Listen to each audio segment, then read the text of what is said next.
The former president's announcement comes right on the heels of the midterm elections. Republicans were expected to sweep them, but that was not played out as the party wanted it to. So let's take a closer look at Trump's bid for the presidency and all that it may entail.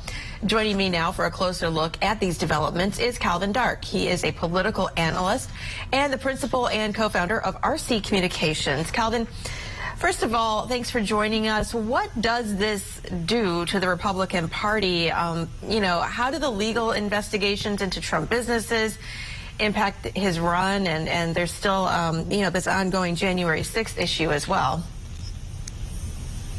Thank you for having me. I think the main thing that we should take away from tonight is that this speech, this announcement by Donald Trump, wasn't really meant for the American people. It actually wasn't even really meant for his base. It was meant to stake claim on running for 2024 and basically to dare any challengers from running against him.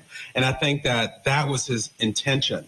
Now, when it comes to his legal battles, I think because they started well before this announcement and because his announcement is unprecedentedly early, I don't think that will have an effect legally. Now, of course, now new presidential candidate for 2024, after used to saying that, he may say that it's politically motivated, but I don't think from the Justice Department's point of view, it's going to really change anything.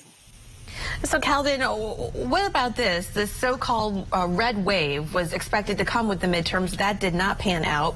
What was Trump's effect on that? And did he hurt or help the party? And now, what is the case? Is he hurting or helping the party?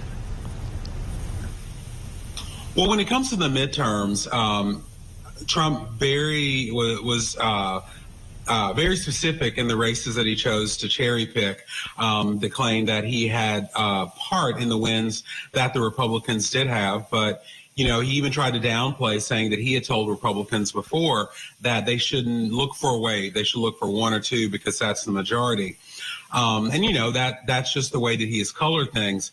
I think that what it means for the Republican Party and what it means for his candidacy is, if you look at what he said, it was a litany of how things were better when he was president compared to how things are now with President Biden. And it's very hard to galvanize new supporters on a message looking backwards because, let's face it, let's go back 2 years is not a really effective campaign slogan. So even with his core supporters, it's going to be really difficult because he didn't really have anything new to offer tonight. But he has 2 years to refine that message. Yes. Well, when you look at the midterm election results and Trump, his supporters, do they even care about more moderate candidates? Well, I think that they might after the midterms, because what we saw was that in primaries, some of the candidates that, were handpicked by Trump and then were supported by those who are his fervent supporters, they didn't do as well in the general election because you have to appeal to a broader base of support of independents and even maybe some Democrats. And so I think that Trump supporters, the Republican Party, maybe even Trump himself may be thinking about that going forward, that to really win, if he's planning on winning in 2024, he's got to expand beyond the base of loyal supporters who will support him regardless of his plans or what he says or what he does. All right. We've got time to figure that out, right? Calvin Dark, a political analyst and principal co-founder of RC Communications. Thanks so much for joining in tonight. We appreciate it. Thank you.